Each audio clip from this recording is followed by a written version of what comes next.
ultimátum que dio Trump de fondo, el presidente Trump revela su plan de destrucción contra Irán para forzar la reapertura del estrecho de Hormuz, mientras Irán responde con amenazas contra la seguridad energética mundial. La guerra entre Estados Unidos e Israel contra Irán entra a la fase más dura del conflicto. Las próximas 48 horas serán decisivas, explica un analista especializado en Medio Oriente. Multitudes de fieles celebran la Semana Santa en Nicaragua a pesar de las restricciones de la dictadura de Daniel Ortega a las procesiones en calle. A pocos días de las elecciones presidenciales en Perú, un analista destaca que la seguridad y la corrupción son los principales retos para el futuro gobernante. Más de un centenar de personas peregrinan a Medjugorje para discernir su vocación al matrimonio con el respaldo de la iglesia y la guía de una pareja de esposos que comparten los detalles de la experiencia. Hola Natalie, comenzando el programa. Así es, Eddie, como siempre, con nuestros televidentes informando desde los estudios en Lima, Perú. Gracias por acompañarnos en el WTN Noticias. Soy Eddie Rodríguez Morel. Bienvenidos, yo soy Natalie Paredes. Empezamos las noticias en el tercer día de Pascua con la situación de la guerra en Medio Oriente, sobre la cual pesa la amenaza del presidente de Estados Unidos, Donald Trump, contra Irán si no abre el paso marítimo de Hormuz para el comercio de una quinta parte del petróleo del mundo. A horas de cumplirse el ultimátum a Irán, en su cuenta de Truth, dice: esta noche desaparecerá toda una civilización para no volver jamás. Advierte que destruiría puentes y centrales eléctricas iraníes. El mandatario enfatiza en su mensaje que 47 años de extorsión, corrupción y muerte en Irán finalmente llegarán a su fin. Hasta el momento, el gobierno iraní rechaza una propuesta de alto el fuego de 45 días e indica que quiere un fin permanente de la guerra, mientras que el cuerpo de la Guardia Revolucionaria Islámica de Irán señala que si el ejército estadounidense cruza las líneas rojas, su respuesta irá más allá de la región y que se dirigirá a la infraestructura estadounidense y de sus aliados. Además, precisa que interrumpirá los suministros regionales de petróleo y gas durante años, reporta la BBC. Escuchemos reacciones de ciudadanos iraníes sobre el momento que viven.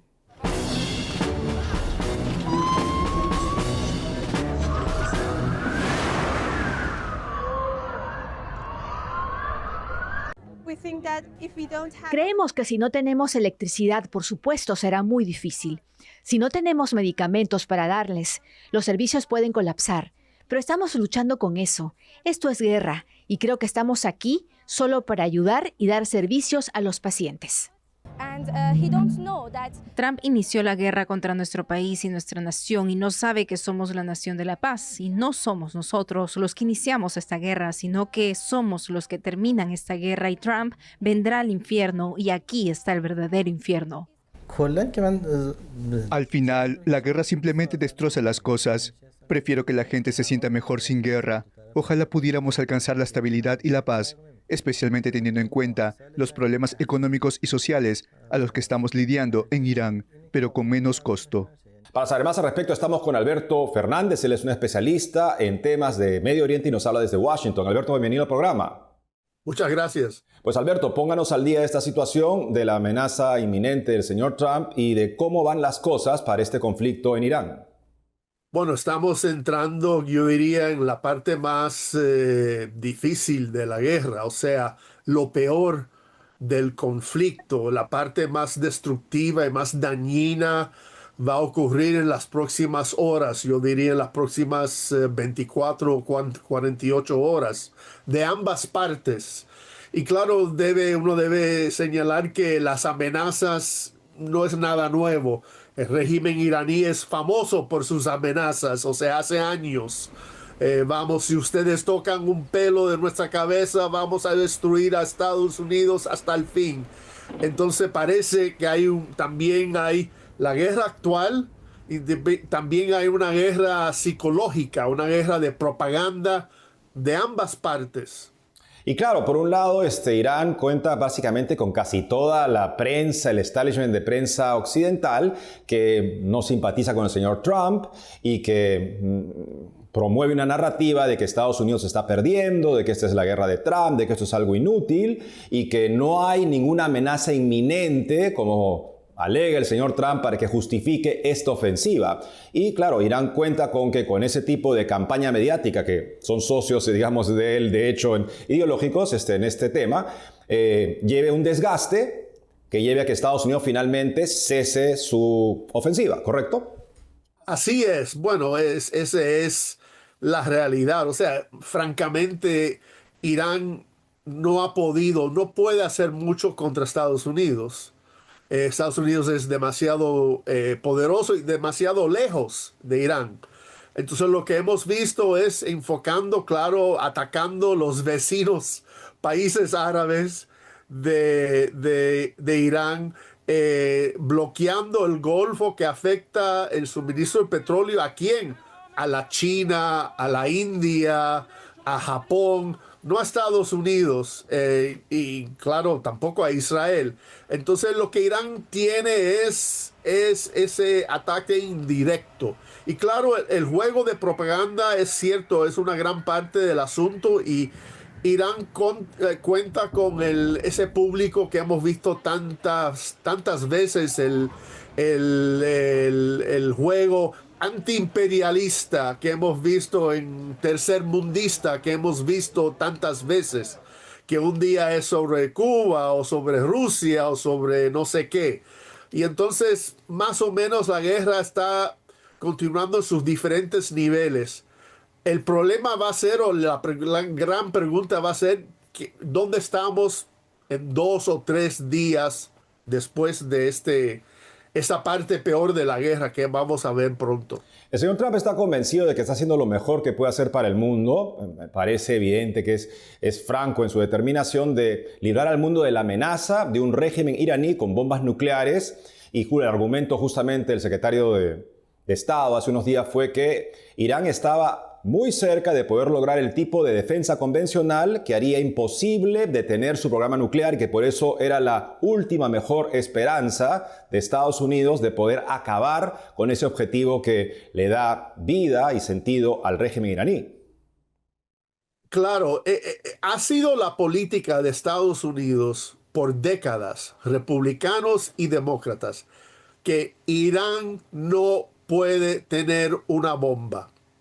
Esa ha sido la política bajo Obama, bajo Clinton, Trump y Biden, todos. Ahora, la pregunta es, eso es una frase, pero al fin del día, ¿verdad? Si eso es cierto, que si se dice de esa forma tan contundente, bueno, hay ciertas políticas que tienen que ocurrir. Entonces, lo que Trump está tratando de hacer es implementar esa política vieja de Estados Unidos, que Irán no puede, no es permitido, dado la naturaleza del régimen, llegar a ese punto. La pregunta es si este conflicto va a alentar a Irán a llegar a una bomba o prohibir, que jamás nunca va a poder hacerlo.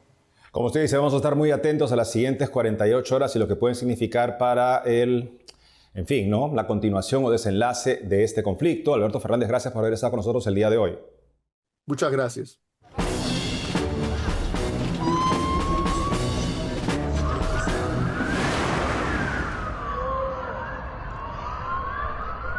Llevamos la mirada a Nicaragua y cómo vivió la Semana Santa bajo el gobierno dictatorial de Daniel Ortega, limitando las celebraciones religiosas, pero con una respuesta de esperanza por parte de los católicos.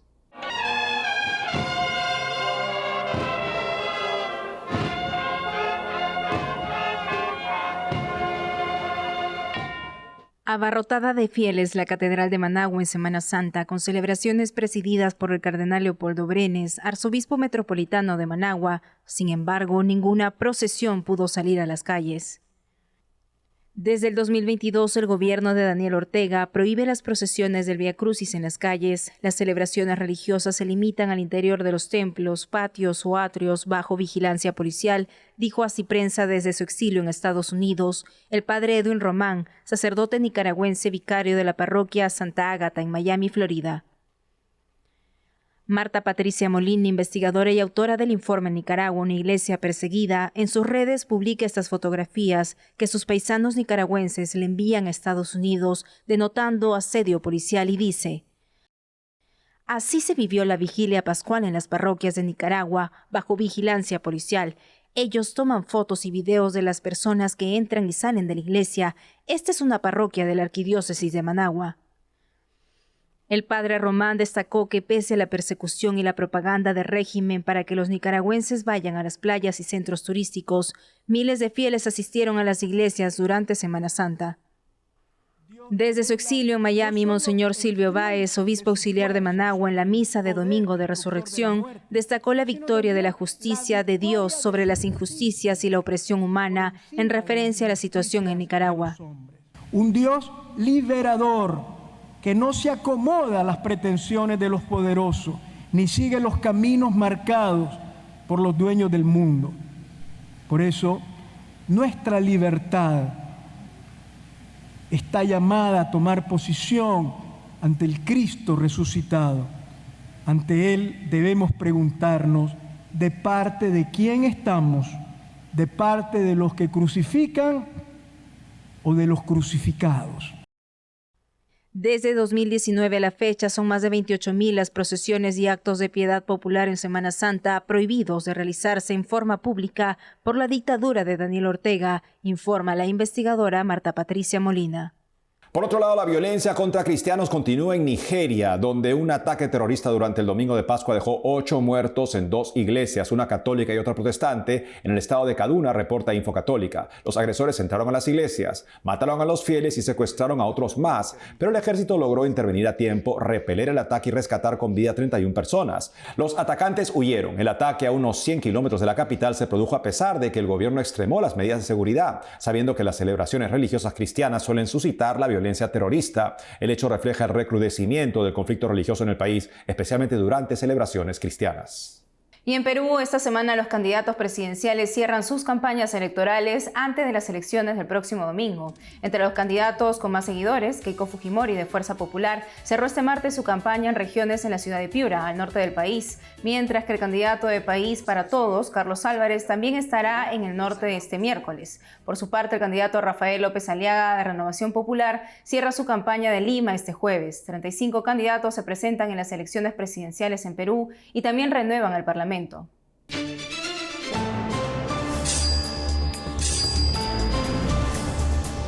Y para saber más de las elecciones en Perú, el próximo 12 de abril nos conectamos con el periodista Renzo Macei, con un grado de máster en Ciencia Política por la Universidad Católica, más de 20 años trabajando en comunicación política en el Perú y docente de esta especialidad en la Universidad de Lima. Señor Renzo Macei, bienvenido a EWTN Noticias. ¿Qué tal? Muy buenos días, Natalie. Muchas gracias por la invitación. Señor Macei, ¿cuáles considera que son hoy los principales problemas en el Perú que debe resolver el próximo presidente de la República? Yo creo que fundamentalmente hay dos temáticas que son prioridades para la ciudadanía. Uno tiene que ver el tema de la seguridad ciudadana, que cada vez está alcanzando niveles realmente preocupantes, y el otro es la corrupción.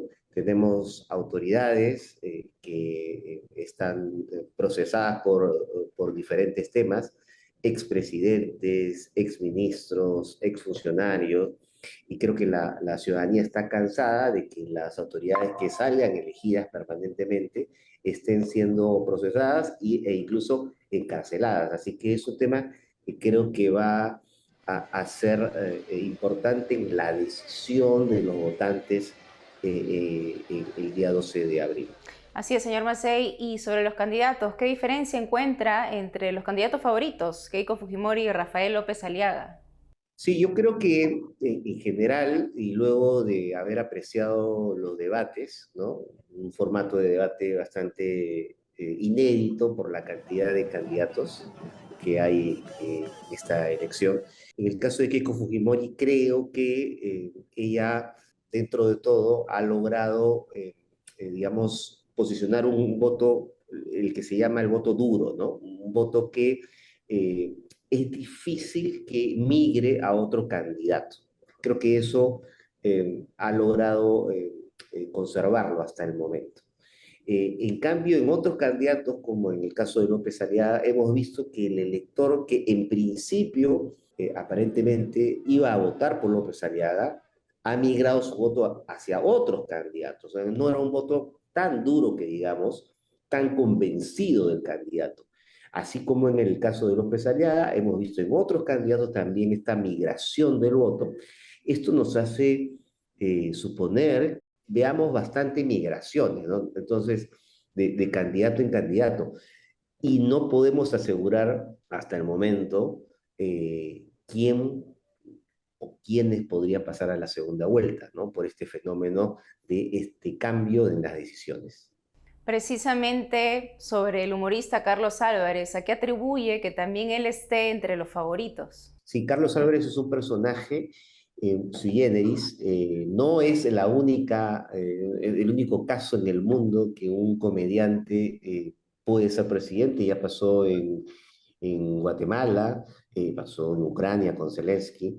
Entonces estaríamos ante un nuevo caso de un comediante que podría convertirse en presidente. Y yo creo que el caso de Carlos Álvarez tiene que ver mucho con esta búsqueda del ciudadano de un personaje que le brinde cierta, diría, tranquilidad o rechazo a lo tradicional, ¿no? Álvarez no encarna un personaje político tradicional que ha sido permanentemente cuestionado y que está, digamos, representado por diferentes políticos, digamos, en todo el abanico de posibilidades que tienen los electores. Entonces, Álvarez representa un poco la diferencia en ese sentido. Y es por eso que tal vez ha podido lograr cierto convencimiento en algunos electores, llevando además un lenguaje claro. Es un buen comunicador. Álvarez es un buen comunicador, lo ha desarrollado a lo largo de su trayectoria de comediante. Y también el elector, hay un sector también del elector que busca un poco el humor en esta parte de la campaña. Entonces es una mezcla de varios factores. Y además yo los invito a ver un poco sus redes sociales, cómo están trabajando sus redes sociales, candidatos como Álvarez o como Belmont, que están llevando contenidos que conectan con una masa joven, que es la masa que podría decidir también alguna candidatura eventualmente para la segunda vuelta. ¿Y qué ha pasado con los partidos tradicionales en el Perú en estas elecciones, señor Macei? Sí, los partidos tradicionales creo que no han en general entendido lo que la ciudadanía exige, ¿no? Que es una renovación de la clase política, no solamente de ideas, ¿no? Que lo vemos siempre cada 5 años, ¿no? Hay nuevas ideas que se reciclan, en fin, las presentan de diferente manera, pero también no han entendido el tema de la renovación de rostros, ¿no? De llevar gente realmente preparada, gente nueva, que no esté vinculada digamos, gobiernos que no fueron exitosos o a congresos que no fueron bien vistos. Entonces creo que ese es una gran deuda que tienen los partidos tradicionales y que les ha impedido conectar con la ciudadanía. ¿Qué esperan los peruanos, señor Macei, de su nuevo Congreso, que también, regresa a tener senadores y diputados después de 30 años? Sí, en realidad yo creo que la ciudadanía en general espera un mejor Congreso. Cada vez tenemos un Congreso, digamos, peor que el otro. Pero hay un caso ahí sui generis, ¿no? Este Congreso en particular es bastante complejo, por lo cual esas ganas, esa esperanza de tener un mejor Congreso, no sé si sea posible, porque vamos a tener 2 cámaras, como tú bien señalas, y en esas 2 cámaras se están mezclando rostros pasados que no tuvieron gran éxito, que no reflejan una renovación política, y rostros totalmente nuevos. Así que vamos a ver una mezcla de personajes que ya pasaron por nuestra política, y al final de cuentas, tal vez la sensación en la ciudadanía va a ser de que muy poco ha cambiado en el Congreso de la República, ¿no? Entonces, esto es parte de la complejidad que representa esta elección de 2 cámaras, ¿no? Señor Renzo Macei, muchísimas gracias por su análisis y rezamos a Dios por nuestro país. Muchísimas gracias, Marta. Hacemos una pausa y al volver, más de 100 personas peregrinan a Medjugorje para discernir su vocación al matrimonio. Además, después de medio siglo sale a las calles en España la procesión de la cofradía de nuestro Padre Jesús Nazareno en Semana Santa. Regresamos con más noticias con Enfoque Católico.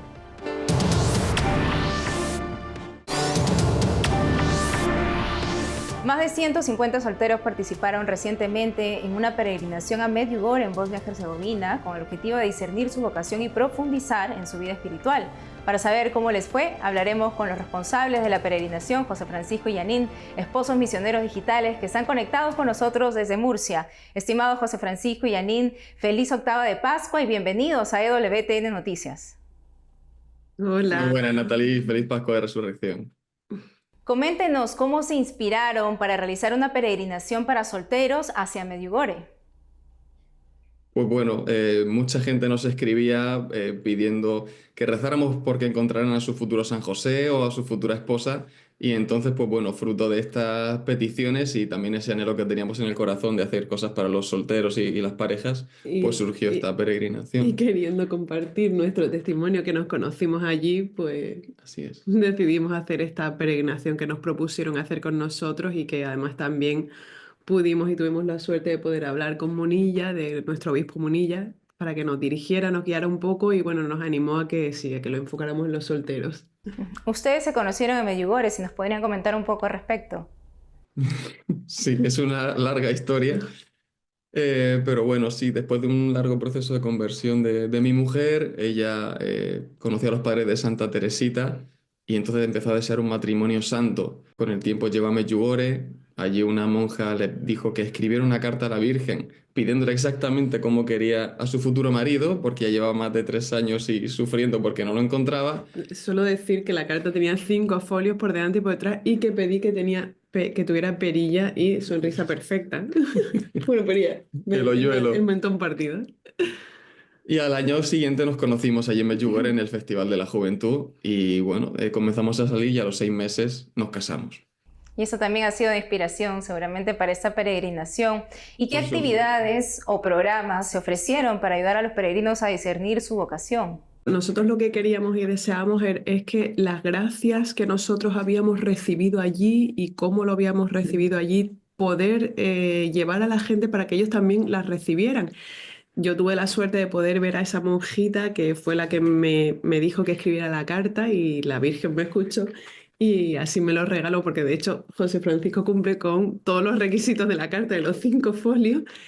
Y entonces hemos querido organizar esta peregrinación, o sea, no es el centro solo discernir tu vocación, sino sobre el discernimiento de la vocación venía de la mano de una charla que nos daba Munilla, que se centraba en el discernimiento, pero luego nosotros hemos querido hacer actividades centradas en prepararte, como formarte para un futuro matrimonio. Correcto. Sabemos que la vocación general de la gente pues es el matrimonio y es a lo que nosotros hemos sido llamados. Entonces había testimonio nuestro, testimonio de castidad.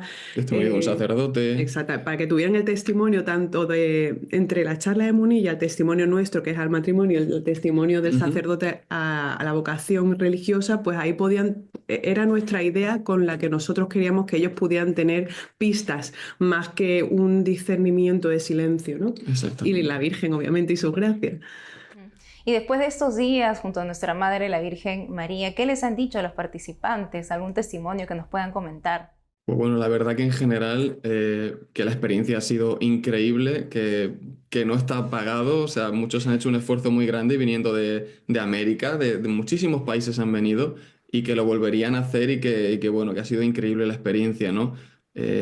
Más de uno, bueno, una pareja ha salido de hecho ya de la peregrinación. Que además tienen un testimonio muy bonito porque el último día que había para inscribirse, que era el Día de la Virgen de Guadalupe, el 12 de diciembre, él recibió un ingreso con una paga extra de exactamente el mismo importe que valía la peregrinación. Él lo sintió como una señal, se apuntó y precisamente la chica con la que la Virgen la ha unido es una chica mexicana.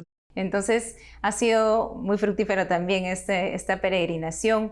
Ustedes como esposos que también han vivido y han tenido esta experiencia y se conocieron justo en la peregrinación en Medjugorje, ¿qué consejo le podrían dar a aquellas personas que están viviendo ahora su soltería y que desean concretar su vocación al matrimonio? Bueno, pues lo primero que siempre decimos es que estén muy cerca del Señor, ¿no? Que Él es el que les va a ayudar a discernir esa vocación y a profundizar y si es al matrimonio, pues a conocer a esa persona, ¿no? Cuando llegue su tiempo. Y lo segundo, sobre todo, conocerse a sí mismo y crecer en esa santidad y en esa preparación para esa vida matrimonial, ¿no? También con algo de formación, ¿verdad? Conocerse a sí mismo, conocer tus heridas, hacer por sanar, estar muy cerca de Jesús. Y bueno, obviamente frecuentar lugares ¿cómo es esto? Donde donde hayan puedas encontrar a esa persona, ¿no? chicos o chicas católicas, porque si no, pues tampoco quizás va a venir a tocar a tu casa, o sí. Así es, ¿y planean volver a realizar esta peregrinación más adelante? Pues si Dios quiere, sí. El año que viene planeamos repetirla de nuevo. Pero bueno, antes, en verano, pensamos hacer otra, si Dios quiere, a Fátima, también para solteros católicos. Bendito Dios, entonces. Muchísimas gracias, José Francisco y Janine, por esta experiencia, por comentarnos también su testimonio. A vosotros, muchas gracias. Gracias. Y en Panamá se consagró una parroquia dedicada a San Carlo Acutis, el joven santo italiano fallecido a los 15 años, conocido como el ciberapóstol de la Eucaristía. El arzobispo de Panamá, Monseñor José Domingo Ulloa, presidió la misa elevando la cuasi parroquia al rango de parroquia San Carlo Acutis, que acogerá a los fieles de la comunidad de Nuevo Tocumen. Ante una iglesia abarrotada se develó una reliquia del santo al iniciar la ceremonia. Tras proclamar la palabra de Dios, el prelado consagró el altar con el santo crisma. Monseñor Ulloa resaltó que el nuevo templo es fruto de una comunidad que persevera con amor y fe, y destacó la importancia de una parroquia como un lugar donde las personas vuelven a ver la luz de Dios, donde encuentran esperanza en medio del sufrimiento y misericordia cuando se sienten perdidas. Nos despedimos viendo la procesión de la cofradía de nuestro Padre Jesús Nazareno en Viernes Santo en San Sebastián, España. Una multitud siguió con mucha devoción a las santas imágenes que fueron sacadas a las calles después de medio siglo. Hasta mañana.